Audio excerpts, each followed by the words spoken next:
চিনির মূল্য 20% কমে যাওয়ায় 600 টাকায় 5 কেজি চিনি বেশি পাওয়া যায়। পূর্বে 1 কেজি চিনির মূল্য কত টাকা ছিল? দেখো, এই টাইপের যখন কোশ্চেন থাকবে আমরা কিভাবে ইজিলি করব, ফার্স্টে একটু ডিটেলসে বলে দিচ্ছি, পরে আমরা শর্ট টেক্সটে দেখব। দেখো, 20% কমে যাওয়ায় 600 টাকায় 5 কেজি চিনি বেশি পেয়েছে। তাহলে 600 টাকা, আর টাকাটা আগে যা ছিল এখনও তাই।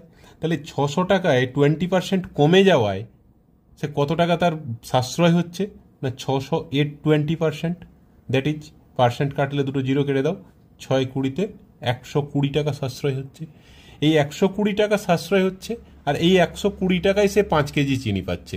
তার মানে পার কেজি সে কত করে পাচ্ছে? 120/5, দ্যাট ইজ 24 টাকা করে পার কেজি সে পাচ্ছে, দামটা কমে যাওয়ার পরে। তার মানে 20% কমে যাওয়ার পরে সে 24 টাকা করে পাচ্ছে।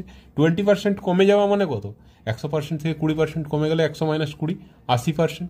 সেই 80% ইকুয়ালস টু 24 টাকা।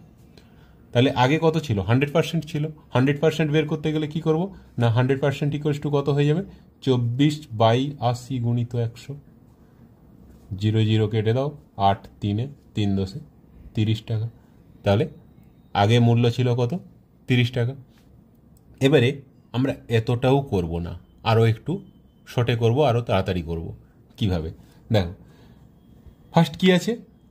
600 টাকা, 600 আমরা লিখে নিলাম।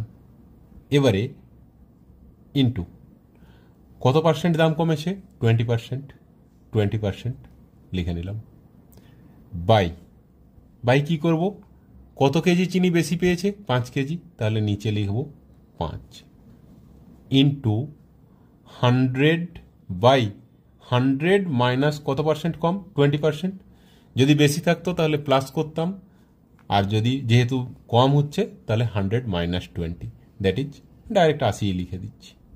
এটা করে নিলে আমরা ডাইরেক্ট করে নিতে পারবো।